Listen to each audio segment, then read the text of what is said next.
Welcome back to my channel, and today I'm super excited to talk to Vuk. Today we talk about two big topics. We talk about his career and we also talk about climate, because Vuk studied archaeology, then he later transitioned into product, which was super interesting, and also climbed the career ladder to a product leader, and he's now the managing director of BCG X, leading the GreenTech unit. Take us back in your time when you first studied archaeology. How did you think about career back then? Did you have a clear career path? I did not think about career. You did not think about, okay. But I came from a very specific place. I actually grew up in socialist Yugoslavia, in old Yugoslavia, so to speak. And the thing that marked my youth was that within after a very settled first 10 of my years of my life, literally everything fell apart, and everything that you were told was true overnight all of a sudden became not true. And one of the things that I've enjoyed was a lot of infrastructure that maybe generation before me left. So for instance, the Serbian equivalent or the Yugoslavian equivalent of Jugendforst. Yes, that still worked. Know about it. That still worked. And nice. Then I took a part as a very curious high school student. I always have an affinity for archaeology. Interestingly, when I was 6, my mother took me to a museum, and I insisted on buying a poster around a Neolithic culture or Mesolithic culture that I eventually ended up writing my thesis about. Okay. So it was obviously something that I was deeply curious about, and I was lucky to have this infrastructure in Serbia to experience it back as a high school student. I was genuinely attracted to the questions in archaeology that required computing. Specifically, I was interested in, from very early on, I was exposed to these ideas of what they call spatial archaeology, or rather that archaeology doesn't stop at the limits of the actual archaeological site, or as they say in Germany, die Graben. Spatial, you mean with there's always more that you can model around. Exactly, but also how did people really use landscape? So why don't we look at the past, not at individual pot level or a sort of remain level, I see. Not at individual site level, but actually at the whole landscape. Where did people move? What was the resources they were using? Very interesting. So this is where I was. Also, I chose Leicester partly because it had the strength in geographical information systems. And also it was an amazing university. So if there is an advice, like maybe picking less big name, but it had a very good teaching culture. So I landed at the university with extraordinary sort of culture of teaching and making sure that the classes were top notch. So I benefited a lot from it and started to learn the basics of relational databases, the basics of writing scripts and finding your way around computing. From that research group that we had in Oxford, almost 80% of us ended up in product management. And in hindsight, it actually made sense because you see, it was at the time, or not at the time, even today, nobody developed software for archaeology. I mean, who cares about what archaeology was? I've never heard of a startup that exactly. Actually, that was... Time is maybe too time is too small. Well, actually, we'll come to that as well. Okay. But we were doing sort of product management where we wanted to connect spatial computing to research questions that we had. But also, I was quite lucky that one of my older colleagues in Oxford at the time, Tyler Bell, he persuaded our academic supervisor, to start an archaeological startup.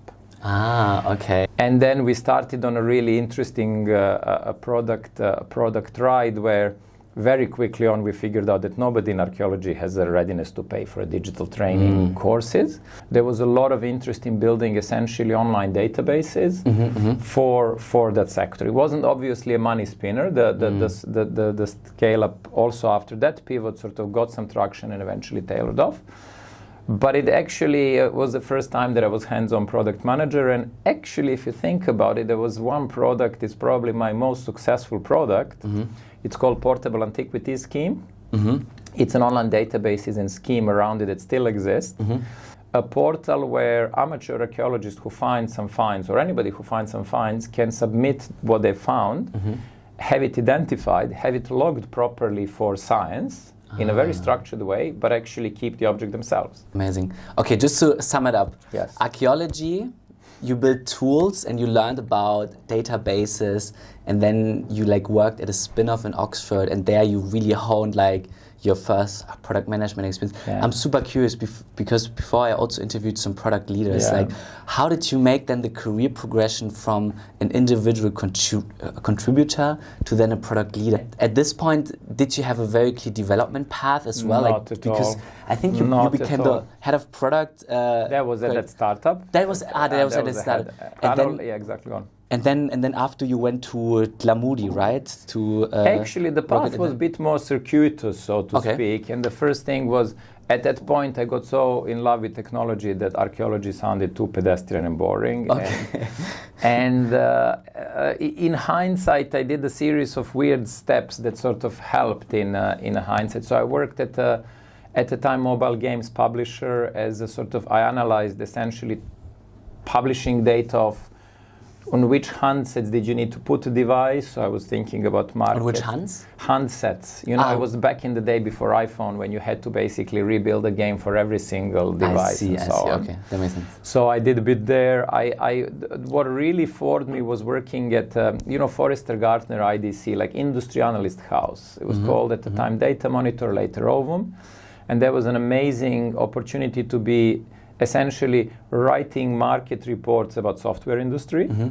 And I wrote about open source, business process management, business intelligence, and so on. But it's a really privileged position because I was able to basically on a daily basis interview other product leaders. And believe it or not, I would see like founders of Salesforce.com like 3 times a year for half an hour one-on-ones. Nice. And especially Parker Harris, I'm not sure if he's sort of spirit behind the actual product. He was one of the original teams. You know, he also inspired me. He was an English literature major who made it into that direction. And I was able to be exposed to some really senior leaders from US. And that's where I started feeling, sort of learning some of the lessons from them and hearing how exciting product building work can be, but not quite being hands-on. And that's where I decided to seek out a scale-up or a tech company.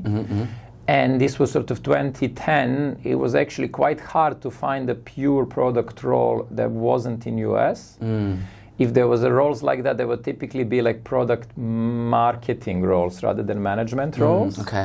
And I was lucky to land at a very small scale-up startup in London called Astoria, Lockwood, doesn't matter. They're basically like Yahoo, the ex-Yahoo folks who sort of brought over some of that spirit of first wave of internet product management to London. And it was a great apprenticeship to sort of build your product thinking from the ground up. And it was a very small and compact startup, so I could see a variety of parts of it. So I worked on a core of the product, I worked on SEO and distribution, on paid traffic. So that was a very good way to run it through. And from there on in, I started sort of moving from sort of scale up to scale up, or rather startup to startup. The formative one was Vimcar here in Berlin. That quite famous. Very famous. I was very lucky to. I didn't join the founding team, but I've joined right before, or rather, I was that product management that pushed the product out of the door. I was very proud of that at the time. The whole ODB dongle and connection and product around that was. We knew that it's going to work technically, but like I remember. You know, when we shipped the first box with a product, and we were like, okay, first order, when is the next one going to come from? But clearly the team has done a really good job, and we started sort of shipping more and more. So that was a great experience. I felt very encouraged by that experience. But when you say moving from individual contributor to a product leader, that's where I started. First and foremost, my path started diverging from Vimcar path. The founders wanted, rightly so, to move very slowly and deliberately, and that meant for me being a one-man head of product. And I was slowly feeling that my personal career development needed to go faster, and the feedback that I was getting is, you're an excellent product manager, but have you ever managed a team, or do you know how to manage other product managers? And that has pushed me to essentially, that's where the Glamudi came in, and then I had an opportunity for 5 months to really step into a role of CPO and have a broader product team. And maybe my stint there wasn't very, very long. It was, rocket stories are always a bit tricky. It's fast-paced, and it's tricky. But much more to the point, there was a validation of my ability to sort of to show that I can actually lead in a very functional way a product team. And then I just landed at BCG at the time, Digital Ventures. And we'll pause there because that's a really important milestone. Yeah, exactly. At your first CPO gig, did you do something to prepare yourself for that, or you just went into the cold water? What skills did you notice become super apparent now at this leadership role that were before as an IC not so needed? The main shift, actually like a group CPO of Rocket, Hutan Mahalati, I'm pretty sure a lot of people in Berlin remember the name. Like, he was really influential. To be honest with you, he like persuaded me that you can do a good product management at Rocket. And one of the core lessons in this transition was you need to become an information radiator rather than absorber. What does and that this mean? basically means that you can't just observe and process and then act on that information. Okay. You need to essentially radiate that information outwards. And it's not about what you can do, it's about what transparency you can create for others. What are the processes that you can onboard others on? How do you show visibility on what's going on? How do you surface some of the very intuitive things that as a product managers we all hit upon? And there was something that I actually started doing before in Vimcar, started doing even before in Vimcar, and also another stint in Bonus Box, where actually some of the designers really challenged me on this as a product manager. On like what exactly? Or they challenged me on this aspect of like communication, exactly, and like how do you make a product process visible, and how do you explain it to the others so they can essentially rally around it? And if you say product process, like what are the steps in discovery? How do people give features exactly. in? How do you essentially, when you do product discovery, how do you show others the insights that led you to make certain decisions? Gotcha. How do you work with the designers to surface some of the early designs and make it a bit more broader of this is what we're doing? And then especially around road mapping, and how do you then show what we're doing but what we're not doing? And actually, I know it's also a very short stint there, but they're a designer who is now lead designer at I think HelloFresh, but picked up some lessons at like Eden Spiekerman, and she sort of encouraged me to do more of it. And like, I wasn't a very visual thinker then, but like I started experimenting. I bought those big boards for Modular and like started building virtual product boards from it, and started visualizing some of the matrices of what we're doing. And that was then really helpful when I stepped into the role of CPO, and that also helped some of the product managers that were there that honestly at the time were completely lost in justifying what they were doing, explaining what they were doing, and finding in a culture that was very consulting mindset led, where basically you needed to explain things at a drop of a hat. How do you create artifacts that will help you essentially argue your way around with people who are typically in a stronger power position than you? What do you mean with artifacts? Like you need some frameworks that they also use, and then the pyramid communication or something. Exactly. So it's like, what I noticed, the anti-pattern is that product managers would have the right insights, but then they would be what I called because generally speaking, Rocket used to hire product leaders from, actually I'll say it very openly, failed consultants, from people who were 2-3 years at MBBs and then churned out.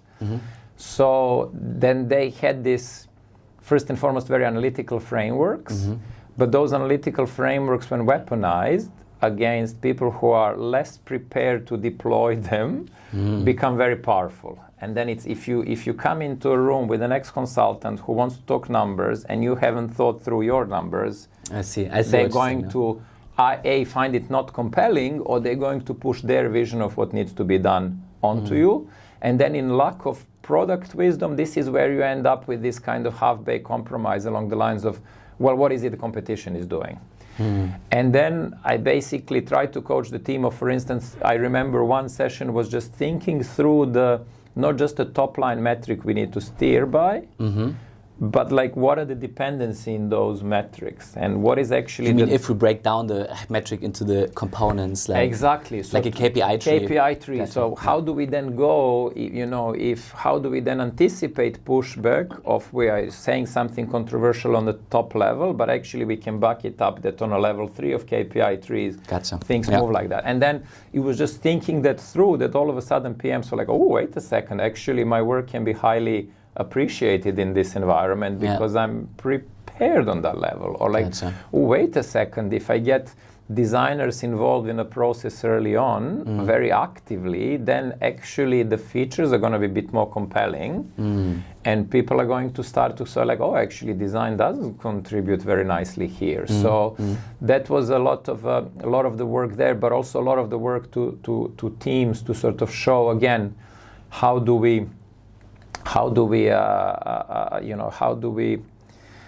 what do we do in which order? And then one last thing that I've tried to do, and I still believe in this, it's like you need to take a lot of pride in your product. And that's sometimes very difficult in companies that were built not around product thinking necessarily. But I felt that we needed to do it on a very basic level. So for instance, I insisted that we keep the product room very clean. Okay. Because I wanted to show that this is our space, we take our craft seriously, and yes, maybe we can get messy here and there, but at the end of the day, we clean up our tools and we show respect to our work by very tidy environment. And I think I saw a few sort of signals of that I think that's what we say culture, but like that's how you actually end up building culture. Understand. Now tell us a bit about the next career step. So now you went to BCG X. I think back in the day. Actually, it was BCG Digital Ventures. Digital Ventures. It had a different name, no? Yeah, it had more than a different name, to be honest with you. That's why I'm stressing it. It was a very different time and very different company. Yeah. But one that I was lucky to be a part of, and this is where one of those things work out. I got the job completely randomly, so to speak.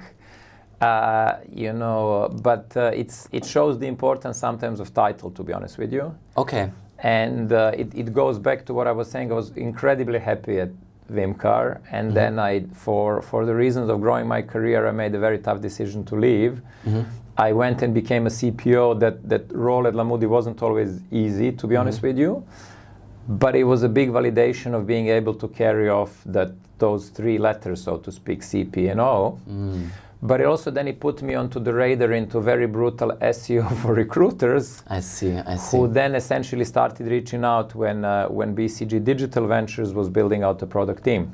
Maybe can you again explain what BCG Digital Venture does? Because I think not everybody knows about it. Exactly. It's like a corporate. Exactly. So essentially the idea was to take a bit of a magic from Silicon Valley and cross-pollinate it with corporate culture. And it sounds lame, but I still deeply, deeply believe the thesis that corporate innovation is incredibly powerful because corporates have all of these great assets at their disposal. They have huge usage bases, they have infrastructure level scale, they have cash, they have brands.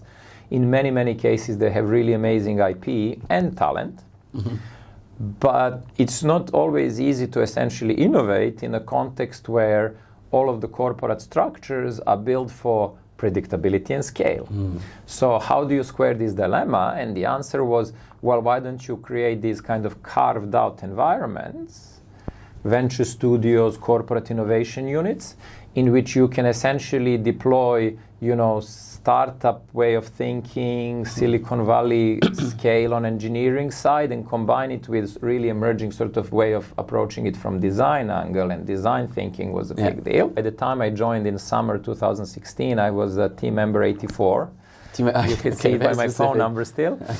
But we started to basically expand and move from this period when in the beginning in early year they were doing a lot of what they call ideation work. And now very commodity, but back in the day it was a big deal. I know it's only 9 years back. Very structured way to look into ideas, to structure them, to evaluate them from a business angle, but also to validate them very, very rapidly with the market. And then out of those ideas, we would then essentially cherry pick the ones that had a strategic fit, had a business momentum, had a kind of resonance with the market, and we would then build them very quickly. And I joined in a wave where we needed more product managers to build them very quickly. Tell us a bit about, maybe if you sense what you do right now and like how you enable the product teams. What's fun? Like what's fun at your job? Like where do you get really excited? Like tell me something very specific about your day to day where you get a bit excited. The reason to be honest with you, stayed is I fell in love with consulting. Okay. And I saw the sort of power of what happens if you can sort of harness your internal product manager that can be very much around success of a specific product and very stubborn and very fighting for the right things, but in a very sort of having that loyalty towards product first. When you are stepping into a role of a consultant much more, you need to have much more of a service mentality and not so much in being, I think this is where a lot of product managers they get confused between service mentality and being subservient. And it's not about being subservient, it's about moving that loyalty from a product or an object into moving that loyalty into a organization or a team or a person you are eventually pushing to success. And this means sort of thinking through, and one Serbian designer put it so well, it's like they obviously hire you, they want something that you have, but you need to find a very elegant way of finding what is it that they really need, and which part of you need to detach and put in a little box and pass it on to them so they can use. And it's still a lot of product thinking in there, but there was a big unlock that I wish I understood sooner, as to your point, and I think it would have made me even more successful product leader if I understood that a little sooner. And maybe it's just a natural path for product managers. Yeah. But I think going through these stages almost of being stubborn teenagers, so to speak, into a bit more service mentality leader, I think going through that path, and I think it's a necessary path, it would be a good advice for product managers. Understand. I think what like really stuck out for me right now is like to be proud and also show it to the outside, right? Show the excitement of the product, show like what it can do for the user, but like still not be too pushy that you're always right, but also to consider the strategic vision, etc. Yeah, exactly, exactly, and to consider who you're working with. I mean, I can go into it more, but let's take a pause here. Let's dive into climate then now. Let's do it. So if we break down like climate in terms of CO2 emissions, right? There's like three big buckets. Yes. So like 70% comes from energy, right. 20% comes from agriculture, and the rest from like other sources like chemicals, cement, etc. Like, my core question to you is like, based on the technology we have available today, and like, what will it unlock in the next decade? Like, what specific industry will you see have the biggest impact in bringing CO2 emissions down? First things first, like energy mix needs to change, and that's the foundation. Yeah, and it's not just that the energy mix needs to change in terms of like, in terms of one molecule gets replaced with another molecule, but the whole logic of how does the energy system operate is fundamentally needs to rethink from very concentrated and dense sources of energy into much more distributed and commodity ones. For me, the biggest unlock here was to understand that the current fossil fuel system is actually highly imperfect from thermodynamic point of view. You mean to transport the energy efficiently? For instance, I mean, I don't quote me on the exact statistics, but like there is a really good book, Electrify Everything. But like for me, there was seeing the Sankey graphs that sort of illustrate that roughly speaking, quarter of our energy budget is spent on shifting fossil fuels around.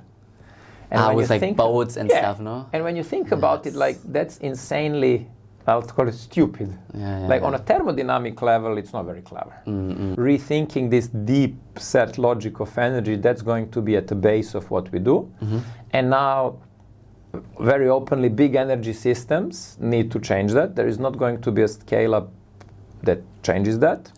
But this kind of scale of shifts will create huge amount of space for scale ups to act in that space, whatever that could be. Like, planning offshore wind deployment schedules, optimizing patterns of ships moving around.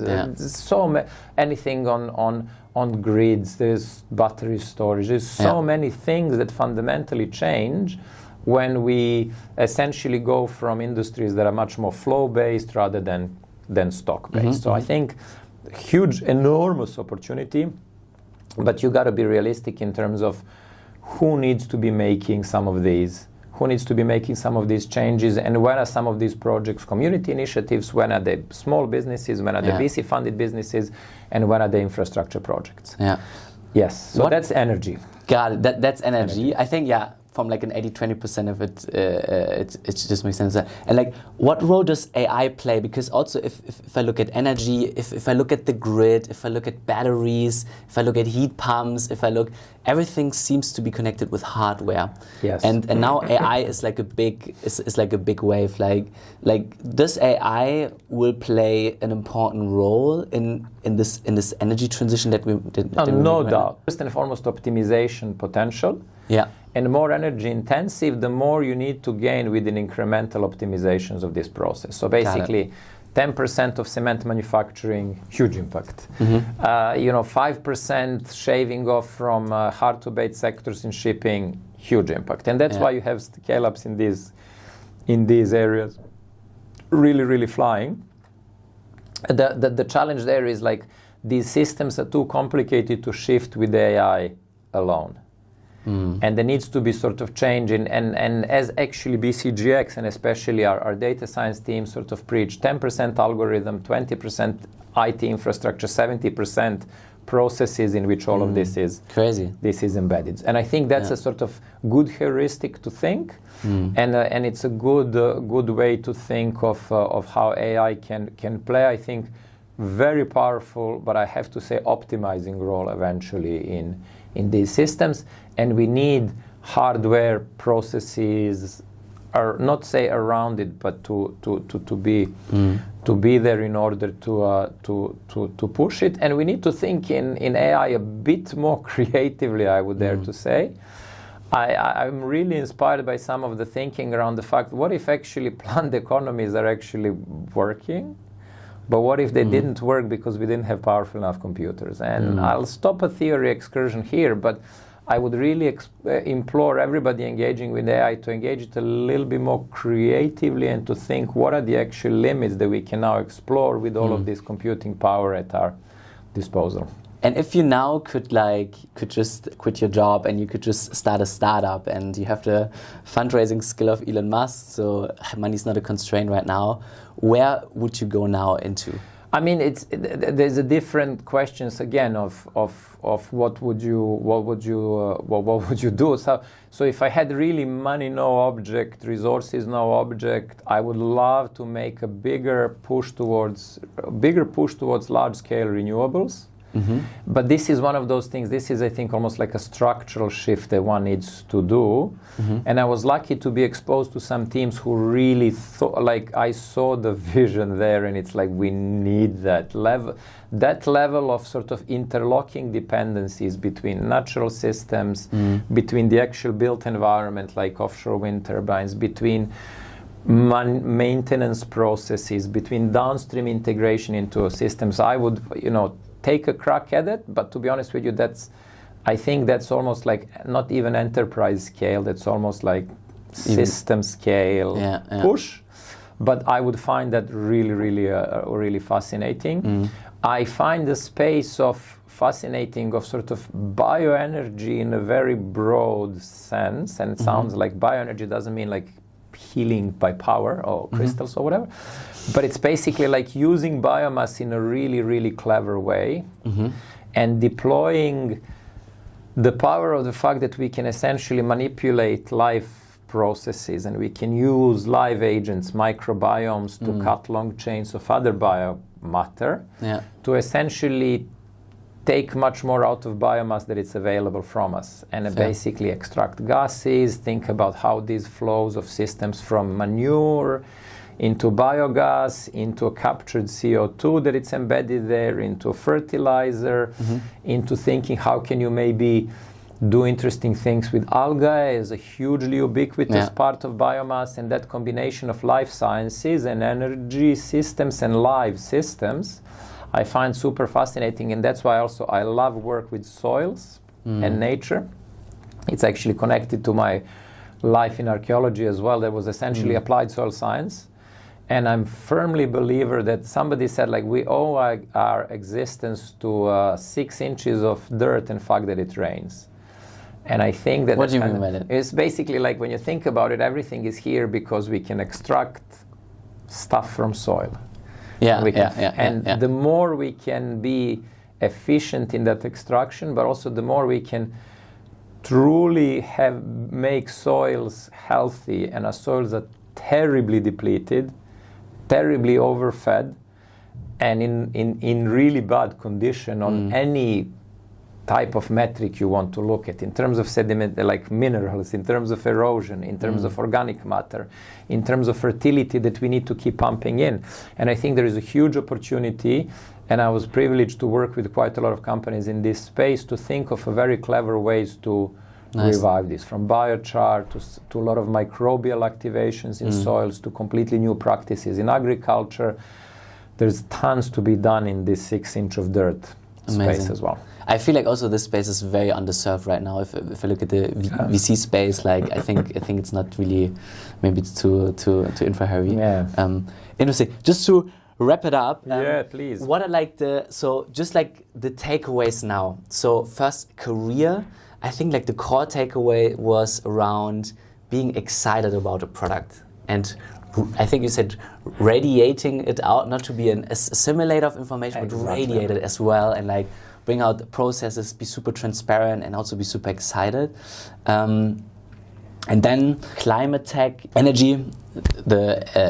I think the energy mix, it needs to change, also from a hardware perspective, but also work on these optimizations on like these, like cement, there's like 5% of CO2, and if you carve out huge lever, that makes sense. And then also what's really going to be exciting is to work on the micro.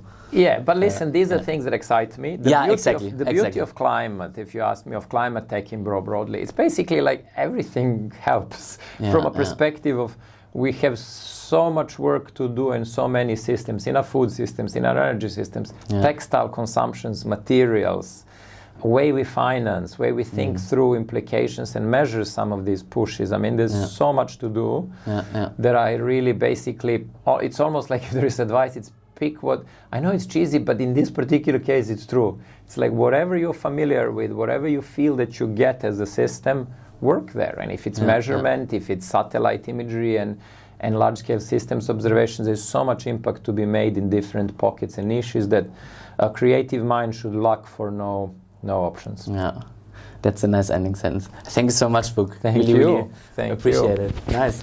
Sorry if we took it a little longer. It took a bit longer, but I can cut it very nicely.